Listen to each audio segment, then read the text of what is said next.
Friends, मैं नुपुर तेजस्वी आप सभी का स्वागत करती हूँ हमारे शो डेली डोज पर।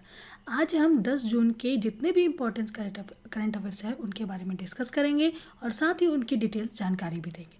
आज की पीडीएफ फाइल इस वीडियो के डिस्क्रिप्शन बॉक्स से डाउनलोड कर सकते हैं और डेली की पीडीएफ के लिए हमारे टेलीग्राम ग्रुप को ज्वाइन कीजिए, जिसकी लिंक हमारे वीडियो के डिस्क्रिप्शन बॉक्स पर दिया गया है। तो दोस्तों चलिए शुरू करते हैं आज 10 जून के करंट अफेयर्स। जो हमने इम्पॉर्टेंस डे की 1 जून से लेकर 8 जून तक जितनी डिटेल्स है हमने यहाँ पे आप हमारे पीडीएफ से कलेक्ट कर सकते हैं। ठीक है, तो चलिए शुरू करते हैं। आज का पहला क्वेश्चन है, किस राज्य सरकार ने आईटी पेशेवरों के लिए एक वेब पोर्टल कर्म भूमि लॉन्च किया? ठीक है, इसका आंसर है वह राज्य है, सी आंसर सही है, पश्चिम बंगाल ने। पश्चिम बंगाल राज्य सरकार ने आईटी पेशेवरों के लिए वेब पोर्टल कर्म भूमि लॉन्च। बंगाल सरकार ने हाल ही में आईटी पेशेवरों के लिए एक वेब पोर्टल कर्म भूमि की शुरुआत की, जो दुनिया भर में कोविड-19 महामारी के कारण घर वापस लौट रहे हैं और उन्हें नौकरी की तलाश कर रहे हैं। और बंगाल सरकार ने आईटी कंपनियों को कर्म भूमि NL.NLTR.ऑर्गेनाइजेशन से जुड़ने का आग्रह किया है। ठीक है, इतना याद रखिएगा। और साथ ही बता दें कि बात हो रही है पश्चिम बंगाल की। तो पश्चिम बंगाल में हाल ही में नाबार्ड ने राष्ट्रीय कृषि एवं ग्रामीण विकास बैंक नाबार्ड ने ग्रामीण क्षेत्रों में किसानों और गरीब लोगों के लिए पश्चिम बंगाल को चालू वित्त वर्ष में 1050 करोड़ रुपए ऋण देने की मंजूरी दी। ठीक है, पश्चिम बंगाल सरकार को नाबार्ड ने 1050 करोड़ रुपए के ऋण देने की मंजूरी की है। ठीक है, किस लिए? पश्चिम बंगाल को नाबार्ड ने ग्रामीण क्षेत्रों में किसानों और गरीब लोगों के लिए 1050 करोड़ रुपए के ऋण देने की मंजूरी की। और साथ ही AII bank Asian infrastructure investment bank ने पश्चिम बंगाल में सिंचाई सेवाओं और बाढ़ प्रबंधन के लिए बेहतर बनाने के लिए $145 मिलियन देने की मंजूरी दी। ओके, नाबार्ड ने 1050 करोड़ रुपए देने की मंजूरी की और AII Asian infrastructure investment bank ने $145 मिलियन देने की मंजूरी दी। और हाल ही में विश्व बैंक ने कोविड-19 की स्थिति और विकासात्मक कार्य से निपटने के लिए पश्चिम बंगाल सरकार को 1950 करोड़ रुपए का ऋण दिया। ओके, और साथ ही बता दें कि हाल ही में कोलकाता बंदरगाह का नाम श्यामा प्रसाद मुखर्जी बंदरगाह रखा गया है। ठीक है, इसका नाम बदलकर कोलकाता बंदरगाह का नाम बदल दिया गया है, श्यामा प्रसाद मुखर्जी बंदरगाह अब नाम से जाना जाएगा। ओके, इतना याद रखिएगा। साथ ही बता दें कि हाल ही में अम्फान तूफान से निपटने के लिए PM द्वारा पश्चिम बंगाल में राहत कार्य के लिए 1000 करोड़ रुपए की राहत पैकेज की घोषणा की गई थी। ठीक है, पश्चिम बंगाल में हाल ही में अम्फान तूफान से गुजरा था। अब अम्फान तूफान के बारे में जान लेते हैं। साथ ही बता दें कि हाल ही में पश्चिम बंगाल में अम्फान तूफान ने काफ़ी तबाही मचाई थी, जो कि अम्फान तूफान बंगाल की खाड़ी से उत्पन्न एक चक्रवाती तूफान था जिसका नाम थाईलैंड ने रखा था। ठीक है, और अम्फान तूफान जो 64 नामों के तूफानों की लिस्ट थी उसमें अंतिम नाम था। ओके, इतना याद रखिएगा दोस्तों। और पश्चिम बंगाल के बारे में जान लेते हैं। पश्चिम बंगाल की स्थापना हुई थी 26 जनवरी 1950 में। पश्चिम बंगाल की राजधानी है कोलकाता। राज्यपाल हैं जगदीप धनखड़, मुख्यमंत्री हैं ममता बनर्जी और चीफ जस्टिस हैं TB राधाकृष्णन। ओके, इतना याद रखिएगा। हमारा अगला क्वेश्चन है, किस राज्य सरकार ने ग्रामीण क्षेत्रों में वरिष्ठ नागरिकों के लिए पंचवटी योजना का शुभारंभ किया? इसका आंसर है A आंसर सही है हमारा, हिमाचल प्रदेश सरकार ने ग्रामीण क्षेत्रों में वरिष्ठ नागरिकों के लिए पंचवटी योजना का शुभारंभ किया। इस फोटो से देख लेते हैं, ये पंचवटी योजना है। एक पंचवटी योजना के तहत मुख्यमंत्री जयराम ठाकुर ने प्रदेश में ग्रामीण क्षेत्रों में वरिष्ठ नागरिकों के लिए पंचवटी योजना का शुभारंभ किया। इस योजना में ग्रामीण विकास विभाग के माध्यम से मनरेगा योजना के अंतर्गत आवश्यक सुविधाओं के युक्त सभी विकास खंडों में पार्क और बगीचे विकसित किए जाएंगे। कहाँ? सभी विकास खंडों में पार्क और बगीचे बनाए जाएंगे। इस योजना का मुख्य उद्देश्य है प्रदेश में वरिष्ठ नागरिकों को मनोरंजन के साथ पार्क और बगीचे की सुविधा उपलब्ध कराना। ठीक है, वरिष्ठ नागरिकों के लिए ये एक पार्क बनाया गया है, जिसके द्वारा मुख्यमंत्री जयराम ठाकुर ने इसका शुभारंभ किया। ओके, चलिए, और साथ ही बता दें कि हिमाचल प्रदेश की स्थापना हुई थी 25 जनवरी 1971 में और हिमाचल प्रदेश की राजधानी क्या है? शिमला। और मुख्यमंत्री है जयराम ठाकुर। राज्यपाल है बंडारू दत्तात्रेय जी और चीफ जस्टिस हैं लिंगप्पा नारायण स्वामी। साथ ही बता दें कि हाल ही में हिमाचल प्रदेश में निगाह फैमिली जागरूकता अभियान की शुरुआत होगी और साथ ही एक्टिव केस फाइंडिंग अभियान भी हिमाचल प्रदेश में शुरू किया गया और ई उद्यान पोर्टल लॉन्च किया हिमाचल प्रदेश सरकार ने। और रोहतांग दर्रा हिमाचल प्रदेश के नीचे एक अटल सुरंग बनाया जा रहा है। ठीक है, रोहतांग दर्रा हिमाचल प्रदेश के नीचे एक अटल सुरंग बनाया जा रहा है। और संजय कुंडू हिमाचल प्रदेश राज्य के नए डीजीपी नियुक्त हुए हैं। और साथ ही बता दें मुख्यमंत्री शहरी रोजगार गारंटी योजना भी हिमाचल प्रदेश में हाल ही में शुरुआत हुई और कोरोना मुक्त हिमाचल भी हिमाचल प्रदेश में हुआ। ठीक है, ये याद रखिएगा। निगाह कार्यक्रम की शुरुआत हुई है, एक्टिव केस फाइंडिंग अभियान भी चलाया जा रहा है और ई उद्यान पोर्टल भी लॉन्च किया गया हिमाचल प्रदेश में। और हाल ही में वरिष्ठ नागरिकों के लिए पंचवटी योजना का भी शुभारंभ किया हिमाचल राज्य सरकार ने। ओके दोस्तों, ये तो याद रखिएगा। चलिए आगे बढ़ते हैं। हमारा अगला क्वेश्चन है, अंतरिक्ष के साथ साथ दुनिया के सबसे गहरे गर्त मारियाना ट्रेंच में पहुंचने वाली दुनिया की प्रथम महिला कौन बनी है? ठीक है, वह उनका नाम है, सी आंसर सही है, डॉक्टर कैथी सुलिवान जो बनी है, पहली महिला बनी है मारियाना ट्रेंच में पहुंचने वाली पहली महिला बनी है डॉक्टर कैथी सुलिवान। दोस्तों ये है डॉक्टर कैथी सुलिवान, अमेरिका की डॉक्टर कैथी सुलिवान जो 68 साल की हैं। हाल ही में चैलेंजर द्वीप मारियाना ट्रेंच की चैलेंजर द्वीप में 7 मील नीचे जाकर एक रिकॉर्ड बनाया है और दुनिया की प्रथम महिला बन गई है। ठीक है, दुनिया की प्रथम महिला बन गई है डॉक्टर कैथी सुलिवान और जो अमेरिका की है। और साथ ही बता दें कि मारियाना ट्रेंच क्या है? मारियाना ट्रेंच है, ये है मारियाना ट्रेंच। मारियाना ट्रेंच विश्व के सबसे गहरा महासागरीय गर्त है। ठीक है, और यह पश्चिमी प्रांत महासागर में मारियाना द्वीप समूह से 200 किलोमीटर पूर्व में स्थित है। ये जो ट्रेंच है अधिकतम गहराई इसके दक्षिणी भाग में एक छोटी घाटी है जो जिसे चैलेंजर डीप कहते हैं। ये है चैलेंजर डीप जो सबसे ज़्यादा गहरा है ना, और समुद्र तल से यह 36,070 फुट नीचे है। अभी तक करीब 3 व्यक्ति हैं जो इस गहराई मारियाना ट्रेंच तक जा सके हैं और पहली महिला बनी, उसके बाद चौथी ये पहली महिला बनी है डॉक्टर कैथी सुलिवान जो इस मारियाना ट्रेंच तक पहुंच पाई हैं। और साथ ही बता दें कि मारियाना ट्रेंच इतना गहरा है कि सूरज की रोशनी भी वहां तक नहीं पहुंच पाती है। और प्रशांत महासागर में पूर्वी और पश्चिमी किनारे पर खाइयों की श्रृंखला मिलती है जिसमें मारियाना ट्रेंच सबसे ज़्यादा गहरा है। और मारियाना ट्रेंच फिलीपींस के पूर्व में स्थित है। ठीक है, मारियाना ट्रेंच फिलीपींस है उसके पूर्व में स्थित है ये। और डॉक्टर कैथी सुलिवान पहली महिला बनी है जो मारियाना ट्रेंच में जाने वाली। ठीक है, और गहरी गर्त में मारियाना ट्रेंच तक पहुंचने वाली दुनिया की पहली महिला बनी डॉक्टर कैथी सुलिवान, ये अमेरिका की है। ओके, इतना याद रखिएगा। और साथ ही बता दें अमेरिका के बारे में बात हो रही है तो अमेरिका की राजधानी है वॉशिंगटन डीसी, मुद्रा है अमेरिकन डॉलर और राष्ट्रपति हैं डोनाल्ड ट्रंप। ओके, अगला क्वेश्चन है, सरकार ने मोटर वाहन संबंधी कागजात की वैधता कब तक बढ़ा दिया? इसका आंसर है बी आंसर सही है, 30 सितंबर तक बढ़ा दिया है।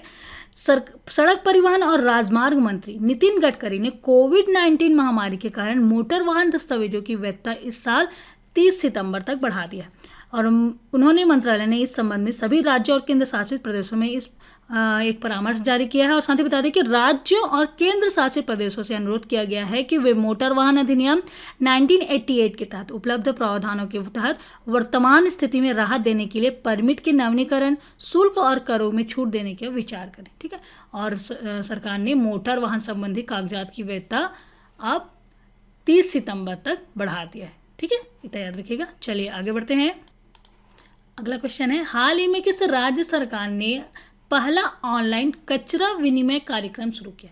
इसका आंसर है डी आंसर सही है, आंध्र प्रदेश सरकार ने पहला ऑनलाइन कचरा विनिमय कार्यक्रम की शुरुआत की। और आंध्र प्रदेश के मुख्यमंत्री जगन मोहन रेड्डी ने पहला ऑनलाइन कचरा विनिमय कार्यक्रम शुरू किया। यह कार्यक्रम जहरीले कचरे से सुरक्षित निपटान और जहरीले कचरे के रिसाइकलिंग कर उपयोग को बढ़ावा देने के लिए इस ऑनलाइन कचरा विनिमय कार्यक्रम की शुरुआत की आंध्र प्रदेश सरकार ने। और साथ ही बता दें कि विश्व पर्यावरण दिवस के अवसर पर इस ऑनलाइन कचरा विनिमय कार्यक्रम की शुरुआत की। कब किया गया? विश्व पर्यावरण दिवस के अवसर पर किया गया। और किसके द्वारा? आंध्र प्रदेश के मुख्यमंत्री जगन मोहन रेड्डी ने किया इसका पहला ऑनलाइन कचरा विनिमय कार्यक्रम की शुरुआत। और साथ ही बता दें कि इसका उद्देश्य है प्लेटफॉर्म को ट्रैक करना, ऑडिट करना, कचरे की जांच करना और कचरे के उचित उपयोग को प्रोत्साहित करने के लिए इस ऑनलाइन कचरा विनिमय कार्यक्रम शुरुआत किया गया आंध्र प्रदेश सरकार के द्वारा। विश्व पर्यावरण दिवस के अवसर पर इस कार्यक्रम की शुरुआत की गई, ऑनलाइन कचरा विनिमय कार्यक्रम, और विश्व पर्यावरण दिवस मनाया गया 5 जून को। और इसकी थीम क्या थी? प्रकृति के लिए समय। यह है 2020 की थीम। ठीक है, 5 जून को मनाया जाता है विश्व पर्यावरण दिवस। ओके, और ऑनलाइन कचरा विनिमय कार्यक्रम की जो आंध्र प्रदेश सरकार ने शुरू किया है वह विश्व पर्यावरण दिवस के अवसर पर किया गया। ठीक है, इतना याद रखिएगा। साथ ही बता दें कि आंध्र प्रदेश की स्थापना हुई थी 1 अक्टूबर 1953 में और आंध्र प्रदेश की राजधानी है अमरावती। मुख्यमंत्री है जगन मोहन रेड्डी, राज्यपाल है विश्वभूषण हरिश्चंद्रन जी और चीफ जस्टिस हैं JK माहेश्वरी। ओके दोस्तों, सब याद रखिएगा। अगला क्वेश्चन है, पर्यावरण प्रदर्शन सूचकांक में भारत 180 देशों में कितने स्थान पर रहा है? इसका आंसर है डी, आंसर सही है, 168 स्थान पर रहा है भारत पर्यावरण प्रदर्शन सूचकांक में। ठीक है, और साथ ही बता दें कि जो पर्यावरण प्रदर्शन सूचकांक है वो येल विश्वविद्यालय के centre for environmental law and policy और कोलंबिया विश्वविद्यालय के centre for international earth science information network का एक संयुक्त पहल है ये पर्यावरण प्रदर्शन सूचकांक। और पर्यावरण प्रदर्शन सूचकांक को विश्व आर्थिक मंच के सहयोग से तैयार किया जाता है और पर्यावरण प्रदर्शन सूचकांक विश्व के विभिन्न देशों के सतत स्थिति का आंकड़ा और विभिन्न प्रदर्शन आंकड़ों के आधार पर तैयार किया जाता है। इसमें 180 देशों में भारत का स्थान 168 रहा। ठीक, और पर्यावरण प्रदर्शन सूचकांक को 11 विभिन्न मुद्दों से संबंधित श्रेणियों तथा 32 प्रदर्शन संकेतों के आधार पर तैयार किया जाता है। ठीक है, इतना याद रखिएगा। और भारत का 180 देशों में भारत का स्थान है 168। और इसे किसकी पहल है? ये पर्यावरण प्रदर्शन सूचकांक centre for environmental law and policy और कोलंबिया की विश्वविद्यालय है centre for international earth science information network, इन दोनों के संयुक्त पहल है। इसके द्वारा तैयार किया जाता है और इसे तैयार किया जाता है विश्व आर्थिक मंच के सहयोग से इसे तैयार किया जाता है। ओके, और इस प्रदर्शन में 11 विभिन्न मुद्दों से संबंधित श्रेणियां और 22 प्रदर्शन संकेतों के आधार पर इस जो सूचकांक है उसे तैयार किया जाता है। और इसमें 180 देशों ने भाग लिया, उसमें से 168 नंबर पर है भारत। ठीक है, अगला क्वेश्चन है, नॉर्थ कोरिया ने किस राष्ट्र के साथ अपनी हॉटलाइन काट दी है? इसका आंसर है ए, आंसर सही है, दक्षिण कोरिया। नॉर्थ कोरिया ने दक्षिण कोरिया राष्ट्र के साथ अपनी हॉटलाइन काट दी है। ओके, अगला क्वेश्चन है, केंद्रीय मंत्री डॉक्टर जितेंद्र सिंह ने किस क्षेत्र के लिए केंद्रीय प्रशासनिक अधिकरण कैट की 18वीं खंडपीठ का उद्घाटन किया? इसका आंसर है सी, आंसर सही है, ए और बी। इसमें है जम्मू कश्मीर और लद्दाख। ठीक है, केंद्रीय मंत्री डॉक्टर जितेंद्र सिंह ने जम्मू कश्मीर और लद्दाख क्षेत्र के लिए केंद्रीय प्रशासनिक अधिकरण कैट की 18वीं खंडपीठ का उद्घाटन किया। 8 जून 2020 को केंद्रीय मंत्री डॉक्टर जितेंद्र सिंह ने वीडियो कॉन्फ्रेंसिंग के माध्यम से केंद्र शासित प्रदेश जम्मू कश्मीर और लद्दाख के लिए केंद्रीय प्रशासनिक अधिकरण की 18वीं खंडपीठ का उद्घाटन किया। और इससे प्रशासनिक न्यायाधिकरण के तहत आने वाले सरकारी कर्मचारियों को उनकी शिकायतों और सेवा के मामलों में संबंधित त्वरित जानकारी मिलेगी। ओके, और साथ ही बता दें कैट के बारे में जान लेते हैं। कैट जो है, कैट का फुल फॉर्म है केंद्रीय प्रशासनिक प्राधिकरण। ठीक है, कैट का फुल फॉर्म है केंद्रीय प्रशासनिक अधिकरण। और जो कैट है इसमें भारतीय संविधान के अनुच्छेद 332A के तहत इसकी स्थापना हुई थी 1985 में। और इसके अध्यक्ष उच्च न्यायालय के वर्तमान और सेवानिवृत्त न्यायाधीश होते हैं, जिसकी नियुक्ति राष्ट्रपति के द्वारा होती है। ठीक है, इसके अध्यक्ष की नियुक्ति कौन करता है? राष्ट्रपति। और कौन होता है इसके अध्यक्ष? उच्च न्यायालय के वर्तमान या सेवानिवृत्त न्यायाधीश। और इनका कार्यकाल होता है, जो अध्यक्ष होते हैं उनका कार्यकाल 6 वर्ष के लिए होता है।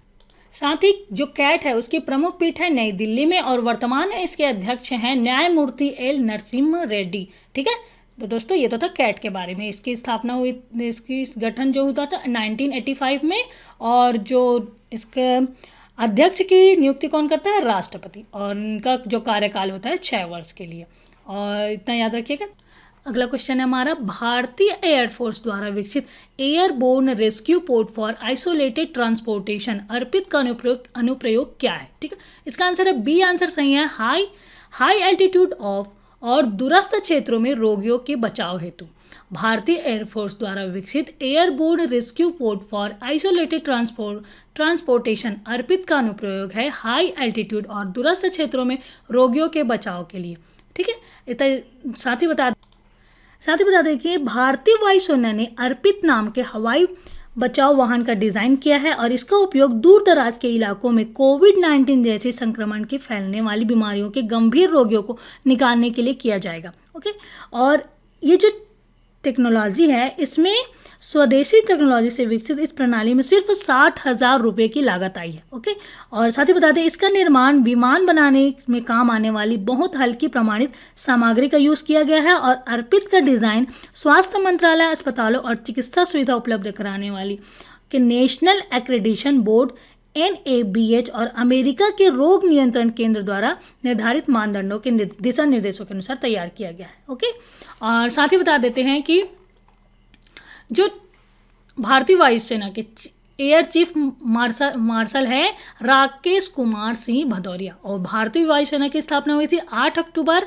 1932 में, और भारतीय वायुसेना के मुख्यालय है नई दिल्ली। ओके दोस्तों, इतना याद रखिएगा। और साथ ही बता दें कि इसकी जो अर्पित का डिज़ाइन स्वास्थ्य मंत्रालय और अस्पतालों को चिकित्सा सुविधा उपलब्ध कराने वाली नेशनल एक्रीडेशन बोर्ड NABH और अमेरिका के रोग नियंत्रण केंद्र द्वारा निर्धारित मानदंडों के आधार पर यह तैयार किया गया है। ओके, और इसमें 60,000 रुपये की लागत आई है। इसे बनाने में 60,000 रुपये तक की लागत आई है। ये हल्की प्रमाणित यूज़ किया गया है, इसमें हल्के चीज़ों का यूज़ किया गया है इस विमान को बनाने में। और भारतीय वायुसेना ने जो अर्पित नाम के ये जो वाहन डिज़ाइन किया है, हवाई बचाव वाहन डिज़ाइन किया है, इस अर्पित का फुल फॉर्म है airborne rescue port for isolated transportation. Okay, ये याद रखिएगा, अर्पित का फुल फॉर्म भी याद रखिएगा। और किस लिए यूज़ होता है? हाई एल्टीट्यूड और दूरस्थ क्षेत्रों में रोगियों के बचाव के लिए इसका यूज़ होता है। इसमें 60,000 रुपये तक की लागत आई है। ठीक है, ये सारी चीज़ें याद रखिएगा। ठीक है, चलिए आगे बढ़ते हैं। हमारा अगला क्वेश्चन है, NCERT ने ई शिक्षा को बेहतर बनाने के लिए निम्न में से किसके साथ एक विशेष समझौता किया? इसका आंसर है बी आंसर सही है, रोटरी इंडिया के साथ समझौता किया।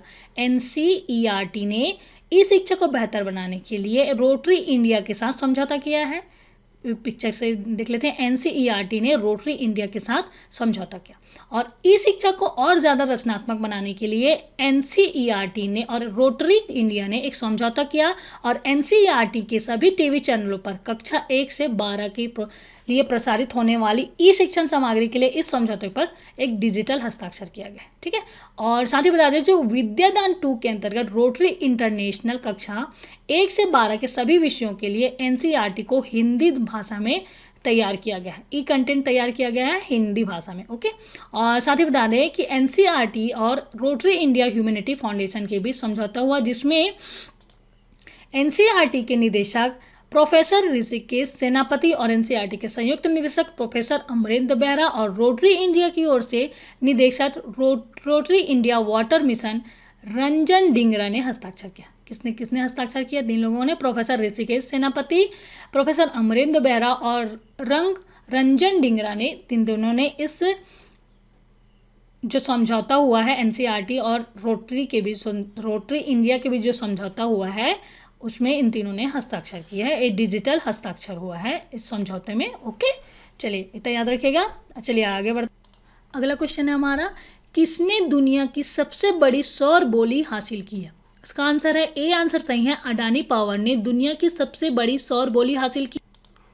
गौतम अडानी की company Adani green energy limited ने दुनिया की सबसे बड़ी सोलर पावर प्लांट बनाने की बोली जीत ली है, और साथ ही बता दें इसके तहत उनकी कंपनी 8,000 मेगावाट का फोटोवोल्टिक पावर प्लांट बनाएगी। ठीक है, ये जो ग्रीन एनर्जी लिमिटेड कंपनी है अडानी की, Adani green energy limited company ने सोलर पावर प्लांट बनाने की बोली जीत ली और यह कंपनी अब 8000 मेगावाट का फोटोवोल्टिक पावर प्लांट बनाएगी, साथ ही 2000 मेगावाट का डोमेस्टिक सोलर पैनल भी उनकी कंपनी तैयार करेगी। ठीक है, और साथ ही बता दें कि भारत में सोलर सेल मैन्युफैक्चरिंग क्षमता 3300 मेगावाट है और मॉड्यूल बनाने की क्षमता है 8000 मेगावाट। ओके, इतना याद रखिएगा। साथ ही बता दें जो अडानी ग्रीन एनर्जी ने ये टेंडर 6 अरब डॉलर यानी 45,300 करोड़ रुपए की बोली से लगाकर यह हासिल किया है और दुनिया का सबसे बड़ा सोलर पावर प्लांट बनाने की बोली हासिल कर लिया है गौतम अडानी की कंपनी अडानी ग्रीन एनर्जी ने। ठीक है, और वो अब यह कंपनी अब 8000 मेगावाट का फोटोवोल्टिक पावर प्लांट बनाएगी। साथ ही बता दें कि हाल ही में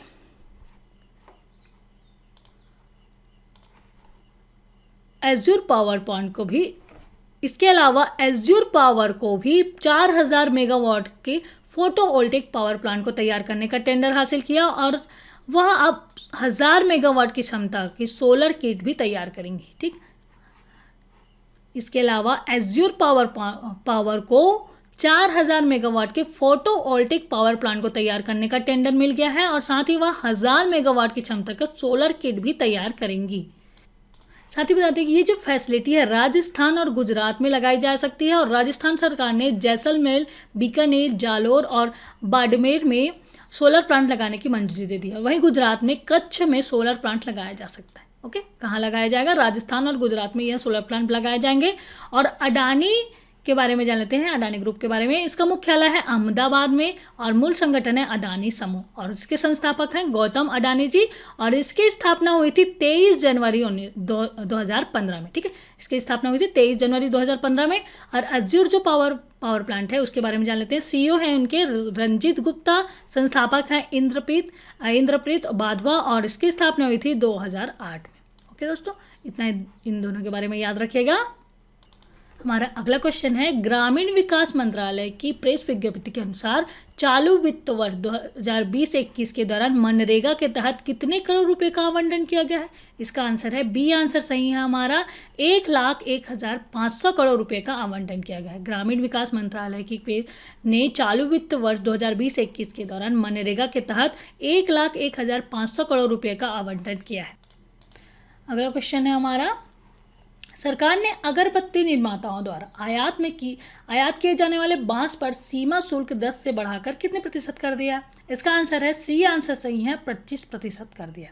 केंद्र सरकार ने अगरबत्ती निर्माताओं द्वारा आयात किए जाने वाले बांस पर सीमा शुल्क 10 से बढ़ाकर 25% कर दिया है और यह कदम आत्मनिर्भर भारत योजना के तहत उपजे बांस के उपयोग को बढ़ावा देने के लिए किया गया है। साथ ही बता दें इससे किसानों और छोटे अगरबत्ती निर्माताओं को लाभ मिलेगा। ओके, अगला क्वेश्चन है हमारा, हाल ही में किसने गोदरेज कंज्यूमर प्रोडक्ट लिमिटेड के प्रबंध निदेशक और मुख्य कार्यकारी अधिकारी के पद से इस्तीफा दे दिया? इनका नाम है, सी आंसर सही है, विवेक गंभीर ने गोदरेज कंज्यूमर प्रोडक्ट लिमिटेड के प्रबंध निदेशक और मुख्य कार्यकारी अधिकारी के पद से इस्तीफा दे दिया। अब इनकी जगह निसाबा गोदरेज इस पदभार को संभालेंगी। और साथ ही बता दें कि जो निसाबा गोदरेज है वर्तमान में जीसीपीएल की कार्यकारी चेयरपर्सन है। ओके, और जो गोदरेज की स्थापना हुई थी, जीसीपीएल की स्थापना हुई थी 2001 में, मुख्यालय मुंबई और चेयरपर्सन और एमडी है निसाबा गोदरेज। ओके दोस्तों, इतना याद रखिएगा। हमारा आज का लास्ट क्वेश्चन है, अर्जुन सेठी का निधन हो गया, वह थे एक, सी आंसर सही है, राजनेता। ठीक है, अर्जुन सेठी जिनका हाल ही में निधन हो गया वह एक राजनेता थे। 8 जून 2020 को पूर्व केंद्रीय मंत्री अर्जुन सेठी जी का निधन हो गया। वे 79 वर्ष के थे। ठीक है, ये हैं अर्जुन सेठी जी जो एक राजनेता थे। और अर्जुन सेठी जी अटल बिहारी वाजपेयी सरकार में वर्ष 2000 से 2004 तक जल संसाधन मंत्री के पद पर रहे थे और उड़ीसा राज्य में भद्रक लोकसभा सीट से 8 बार सांसद बने। ठीक है, अर्जुन सेठी जी 8 बार सांसद बने, कहाँ? उड़ीसा राज्य के भद्रक लोकसभा से। और इसके अलावा वे 2 बार उड़ीसा विधानसभा के सदस्य भी रहे हैं और जिनका हाल ही में 8 जून को निधन हो गया। ओके दोस्तों, इतना याद रखिएगा। तो दोस्तों ये तो था आज 10 जून के करंट अफेयर्स जिसके बारे में हमने डिस्कस किया। चलिए 9 जून के करंट अफेयर्स का रिवीजन कर लेते हैं। पहला क्वेश्चन है हमारा, 8 जून को विश्व महासागर दिवस मनाया गया। इसका विषय क्या था? इसका विषय था innovation for a sustainable ocean. Okay, और विश्व मस्तिष्क ट्यूमर दिवस मनाया गया। इसका कब मनाया गया? 8 जून को। विश्व मस्तिष्क ट्यूमर दिवस मनाया गया 8 जून को। और गॉस्टोट्रो अवार्ड के लिए शॉर्ट लिस्ट किया गया भारत की पहली सौर ऊर्जा संचालित नौका का क्या नाम है? उसका नाम है आदित्य। ठीक है, याद रखिएगा। उत्तराखंड के किस जिले में स्थित गैरसैंण को राज्य का ग्रीष्मकालीन राजधानी घोषित कर दिया गया है? उत्तराखंड का वह जिला है चमोली जिले के गैरसैंण राज्य को अब राज्य का ग्रीष्मकालीन राजधानी घोषित कर दिया गया। किस राष्ट्र ने खुद को कोविड वायरस से मुक्त घोषित कर दिया है? वह राष्ट्र है न्यूजीलैंड ने। सितंबर में भारत को सौंपने से चर्चा में रही B777 विमान का निर्माण किस कंपनी के द्वारा किया जा रहा है? वह कंपनी है बोइंग कंपनी, जो कि अमेरिका में है।